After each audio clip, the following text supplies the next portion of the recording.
Ai, eu amo essa passagem. Senhor, eu sei que o Senhor pode me curar se quiser. Jesus disse, sim, eu quero, você está curado. Cara, simplesmente, se você nunca leu a Bíblia, agora um adendo aqui, se você nunca leu a Bíblia, nunca estudou uma passagem por você mesmo, experimenta fazer isso, porque, cara, é incrível, é maravilhoso. Hoje mesmo, quando eu tava estudando essa passagem, Deus me deu tantos, sabe, tantos pontinhos que se tu passa rapidamente, se tu lê a Bíblia rapidamente, tu não percebe, que eu fiquei simplesmente maravilhado. Então, olha só, uma das coisas que é nítido aqui, que o leproso, ele tinha algo que o mantinha longe da sociedade. Então, naquela época, se a pessoa tinha uma doença, principalmente a lepra, né? Então, ele era leproso, ele tinha que ficar longe da sociedade, ele tinha que ficar longe das pessoas, ele não podia tocar em nada, porque onde ele tocasse, o lugar ficava sujo, ficava impuro. Então, ele tinha que ficar realmente fora, ele ficava em um lugar afastado da sociedade, porque ele não podia se misturar com a sociedade. Então, ele já tinha na mente dele essa crença de que eu sou sujo, eu sou impuro, ninguém me toca, ninguém gosta de mim, ninguém me ama, eu não sou visto. Porque imagina você se você tivesse que viver afastado de tudo e todos por algo que você possui, pelo seu corpo, por algo que uma doença que você tenha. Então, o leproso se sentia assim. E ao longo do tempo que a pessoa ela fica excluída ou ela se sente excluída, claro que ela vai criando essas crenças limitadoras nela de que nada ele pode fazer, ele não é nada, a sua autoestima vai decaindo, o seu senso de humanidade ele vai perdendo isso tudo. E aí quando ele chega e ele pede para Jesus, se o Senhor quiser, o Senhor pode me curar. Se o Senhor quiser. Ou seja, ele não está duvidando aqui do poder de Jesus, ele já devia ter ouvido tantas vezes de Jesus, ele já devia ter ouvido tanto desse tal Jesus que cura, que toca, que limpa, que ele sabia realmente que sim, Jesus era capaz de curar ele. Agora a questão aqui era, o Senhor quer me curar? Tanto que a resposta de Jesus ao olhar para o leproso e sentir compaixão, porque a Bíblia fala que Jesus sentiu compaixão dele, Jesus respondeu o quê? Sim, eu quero. Ou seja, nesse exato momento, todas aquelas crenças que o leproso tinha de não ser visto, de não ser amado, de não poder ser tocado, Jesus quebra com uma resposta: sim, eu quero. Ou seja, eu te vejo, você é importante, eu posso restabelecer todas as tuas crenças. Se você realmente acreditar que pode fazer isso. Ou seja, Jesus, além de curar o corpo desse homem, Jesus trouxe uma ressignificação do que era a humanidade para ele. Jesus refez, reconstruiu, além do corpo dele, as crenças limitantes que esse homem carregava durante muito tempo. Jesus poderia ter curado ele apenas com uma palavra. Jesus poderia ter dito, sim, está curado, mas não. Jesus, ele tocou no homem. E quando ele toca em uma pessoa que a sociedade o excluía, que não podia ser tocado, que não podia tocar em nada, Jesus chega e toca nesse homem, ele está ressignificando a vida desse homem, trazendo dignidade para esse homem. Então, sabe, o amor de Jesus, ele é tão imenso, ele é tão maravilhoso, que ele quer sim nos tocar, ele quer nos curar, ele quer nos limpar, ele quer trazer novas restaurações em todas as áreas da nossa vida. E aonde que ele vai começar? Por essa área que mais dói, que nós muitas vezes somos acostumados ou ensinados a esconder. Então não, eu não vou chegar perto de Jesus porque eu tô muito suja para chegar perto de Jesus. Não, eu não vou para a igreja agora, eu já ouvi muitas dessas frases. Eu não vou para a igreja agora porque eu tenho um vício. Eu não vou para a igreja agora porque eu não me sinto apta a isso. Quando na verdade não é a nossa dor, não é a nossa sujeira, não é a nossa limitação que suja Jesus. Na verdade, quando nós nos chegamos a Jesus, quem é transformado somos nós. Nós que somos transformados, não é Jesus que fica sujo com a nossa impureza. Então, pessoas que passam por, geralmente, né, pessoas que passam por longas rejeições, por aqueles traumas, por sentenças realmente, elas vão guardando aquilo ali para elas e alimentando seus pensamentos de coisas que realmente não são verdades. Então aquela questão de eu não sou visto, eu não sou amado, eu não sou querida, o meu pai me fez isso, a minha mãe me fez aquilo. A gente vai alimentando isso de tal forma que isso vai gerando os nossos comportamentos. Então eu passo a ter um comportamento geralmente de fuga, de esquiva, de negação. Eu passo a ter um comportamento de que ninguém me ama, de vítima muitas vezes.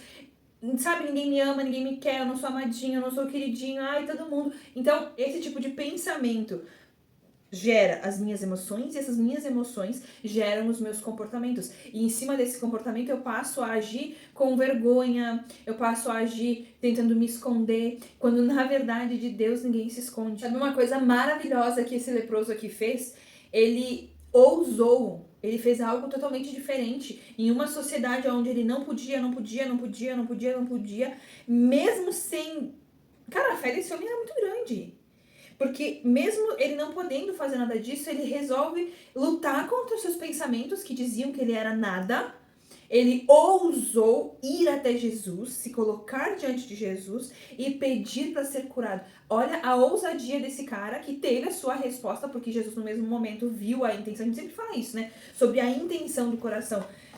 Ele sabia que ele podia ser curado, agora a questão era, será que Jesus quer me curar? Então ele lutou contra algo que era dele, contra essa crença limitante, ele foi em busca do seu milagre. Algo que você não pode esquecer é que o medo te paralisa, o medo te deixa travado onde você tá.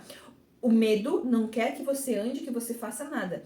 A fé, ela te mobiliza a caminhar em busca do seu milagre. Nesse momento aqui, nesse contexto, para e pensa, Jesus tocou aonde ninguém mais queria tocar. Jesus restaurou áreas da vida desse homem que ninguém mais no mundo seria capaz de restaurar, porque não tinha a medicina, não tinha o remédio santo, não tinha nada disso. Os leprosos eram postos em um lugar para morrer, para esperar a morte chegar. Não era viver mais, era demorar mais para morrer. Estavam ali só aguardando a morte. Então Jesus vem e ele toca aonde ninguém mais tocava. Eu queria falar um pouquinho sobre o ato de Jesus pedir para o homem não contar nada e o homem vai lá e conta, mas eu acredito que vai ficar para outra parte essa questão. Eu quero contar um negocinho para você que eu tava lembrando aqui. Muitas vezes a gente nos coloca, nós somos campeões em fazer isso, tá? A gente mesmo se coloca rótulos que Deus não nos colocou. Pare e pensa aí agora o que você tem acreditado sobre si mesmo que não foi Jesus que te disse. Olha só, a vergonha, ela nos afasta de Deus. A vergonha, ela nos causa uma sensação de impureza tão grande que ao invés da gente se sentir envergonhado, se sentir sujo pelo pecado e ir buscar auxílio em Jesus, a gente se sente sujo, se sente envergonhado e sai de Jesus. Essa é a função da vergonha e do medo, né? Em vez de me mobilizar a chegar até Jesus e ser limpa, ser restaurada, eu caminho contrário porque não, eu tô muito suja para chegar nele. E foi isso que aconteceu durante um certo tempo na minha vida. Quando eu me divorciei, eu estava dentro de uma igreja, estava dentro de uma denominação, e a gente sabe como os cristãos têm a língua grande, tá? Alguns, não vou generalizar. E aí, aconteceu lá uma situação, tal, e eu me divorciei, resolvi sair desse casamento abusivo e não vou mais aceitar essa situação pra mim. Pô, não vou. Eu cheguei ao entendimento que aquele casamento ali não era pra mim. E aí, sendo movida pela vergonha, eu falei assim, cara, eu sentei na minha cama, eu lembro como se fosse ontem, eu sentei na minha cama e eu comecei a chorar, assim, chorar. E eu falei pra Jesus, cara, se tiver que sair da igreja, eu vou sair da igreja, porque eu não vou mais ficar nesse casamento. Isso era uma coisa que eu tinha certeza. Eu não vou mais ficar nesse casamento.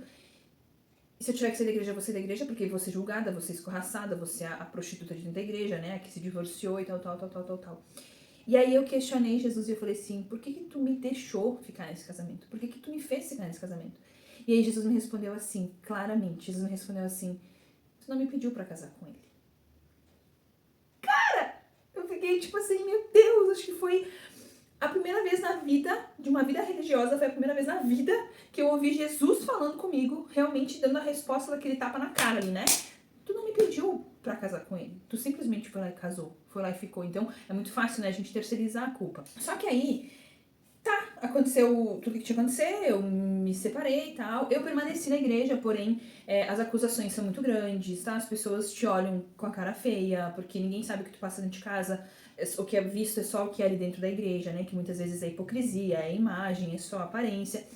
Mas aí, eu permaneci na igreja, só que eu dei aquela balanceada ali de alguns meses. Eu me separei em setembro, outubro, novembro, dezembro, janeiro, fevereiro. Em fevereiro, eu fui visitar uma igreja com uma amiga minha, que ela tava desviada também, ela me convidou pra ir numa igreja da irmã dela, alguma coisa assim. E a gente foi nessa igreja. E eu tava com aquele pensamento assim, tipo, meu Deus, o que eu tô fazendo aqui, sabe? Porque eu não tava mais me sentindo apta a estar com Jesus, eu tava me sentindo suja, sabe? E aí, teve a pregação lá no final e tal. E no fim, na oração final, a pastora chamou todo mundo pra ir lá pra frente, que ela ia orar, quem quisesse oração e tal. A igreja toda foi em massa, assim, pra frente. E eu fui. E aí, de repente, aquela mulher, ai, perceba como Jesus é lindo e como ele sabe aonde tá a tua dor, sabe? Aí ela começou a orar por todo mundo. Cara, ela orou por todo mundo, assim. Eu tava mais pra lateral, assim, então ela começou orando de lá e ela vinha, ela passava aqui, ela ia pra lá, ela voltava, ela voltava. E ela ia orando por todas as pessoas, e todas as pessoas que ela orava, ela colocava a mão na cabeça, essas pessoas caíam. Caíam algumas endemoniadas, outras pessoas caíam ali porque estavam tendo uma experiência com Deus. Só que eu não queria cair. E aí eu pensei, cara, eu falei assim, Jesus, no meu pensamento, tá? Não mexi a boca pra nada. Eu falei assim, Jesus, se tu tá com essa mulher, e eu aqui assim com a cabeça assim, né? Eu falei, Jesus, se tu tá com essa mulher, que ela não coloque a mão na minha cabeça. Porque a não ser que eu esteja endemoniada demais, que pode ser, né? Acabei de me separar e tal.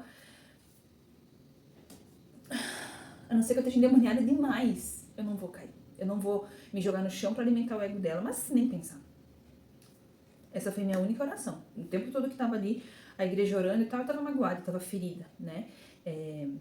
Enfim. Ela orou por todo mundo.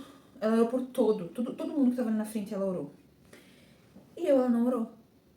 Eu falei, pô, Jesus, eu disse que não era só pra ela botar a mão na minha cabeça, mas ela podia orar por mim, né? E foi especial demais, assim. Ela me deixou por último, tá? Por último mesmo, assim. Todo mundo já tinha sido alimentado, já tinha recebido, alguns já tinham levantado, já tinham ido pro seu lugar. Ela veio até mim, ela parou na minha frente. Ela fez exatamente assim. Estendeu a mão pra mim, né? E na tua mão eu posso pegar? Na hora que ela fez isso, eu sabia porque ela tava fazendo isso, eu comecei a chorar. Desesperadamente. Pode pegar na minha mão. Ela pegou na minha mão e olhando nos meus olhos. Cara, me diz que Jesus não sabe exatamente como falar contigo no momento em que tu tá realmente assim, Jesus, se tu quiseres, tu pode me curar. Era exatamente como eu tava ali, sabe? Tipo assim, eu sei que tu pode, mas será que tu quer me restaurar? E aí ela olhou nos meus olhos e como se um filme, eu imagino que um filme passou na frente dela assim, porque Deus não te envergonha, né? Deus não te envergonha em frente aos outros. Deus não usa esse papel de, enfim. Eu imagino que um filme passou assim nos olhos dela, da minha vida. Porque ela olhou tão profundo nos meus olhos e ela falou assim, mulher. Falou um monte de coisa, não vou falar tudo que ela disse, né? Mas ela falou assim, mulher. E ela fazia assim, tipo, meu Deus, cara. Eu acho que ela tava brigando com Jesus. Tipo assim, o que essa mulher tem que tu ama ela? Sabe? Por isso que eu digo que eu sou a queridinha de Jesus. Porque ela olhou nos meus olhos, ela falou assim, mulher, eu não sei porquê. Não sei porquê. Mas Jesus te ama tanto. E com a mão aqui pegada na minha, assim, né? A oração dela foi isso aqui. Ela com a mão na minha mão, assim. Jesus te ama tanto. Mas tanto que tu não tem ideia. E nem eu não entendo. Ela falou assim, eu não entendo o porquê que ele te ama tanto. Eu não sei. Sei que tu fez várias coisas, tal, assim, né? Tipo, por cima eu sabia o que ela tava falando. As pessoas de fora não entenderam. Daí ela falou essa parte aqui, que é a parte pra gente fechar. Ela falou assim, só que tu criou uma barreira, né? Tu criou uma barreira ao redor de ti que tu impede que as pessoas te amam. Pra te ver como somos nós, né? Os nossos pensamentos geram as nossas emoções que alimentam os nossos comportamentos. Aí ela falou isso, que tu criou uma barreira ao redor de ti, tu impede que as pessoas te amem. Porém, o amor de Jesus por ti, ele faz isso aqui, ó. Ele invade todas as barreiras que tu criou. Gente, eu só chorei. Eu só chorava. E ela seguiu falando. Eu tenho meu caderno de oração, quando eu cheguei em casa nesse dia, eu anotei tudo pra não esquecer. O que eu quero te dizer com essa minha experiência? Jesus vai trabalhar com você da forma que você entender e da forma que você necessita. Nesse momento que eu precisava naquela situação, né? O que eu precisava não era de uma mão na cabeça me derrubando. Naquele momento que eu precisava era saber que Jesus estava me ouvindo, porque eu só pensei, Jesus, você tá com essa mulher. Sabe, o quanto seria doloroso pra mim. Ai, simplesmente aquele modo automático, não tô falando mal, né? Mas aquele modo automático daquele momento, ai, bota a mão na cabeça e a pessoa cai. Não, não era aquilo que eu precisava naquele momento e Jesus sabia disso. Então, o toque na mão, sabe? O olho no olho. As palavras que só naquele momento ali seriam curadoras e restauradoras. E realmente, eu trago essa experiência e conto em todos os lugares que eu vou. Para as pessoas que não conhecem Jesus ou que falam alguma coisa, eu conto essa experiência. Porque eu tive algumas experiências com Deus que sempre que eu tava com essa situação aqui de tô suja demais, ou tô com um rótulo demais, que não foi Jesus que colocou em mim. Jesus vem e trabalha em mim da forma que eu necessito. Então a minha pergunta para você hoje é: qual rótulo você tem se colocado que tem, ao invés de te aproximado de Deus, tem te afastado de Deus? É o rótulo de divorciada? É o rótulo de pecadora? É o rótulo de fumante? É o rótulo de drogado? É o rótulo de bandido, de ladrão, de assassino? Qual é o rótulo que você se colocou ou que você permitiu que a sociedade colocasse em você que tem te afastado de Deus? Lembra, não foi Jesus que colocou esse rótulo em você. Foram os seus pensamentos, a sociedade, as tuas emoções, tudo, menos Jesus. Responde aí pra você. O que tem te afastado de Deus? Se você quiser, deixa teu comentário aqui, que depois eu vou lá te responder.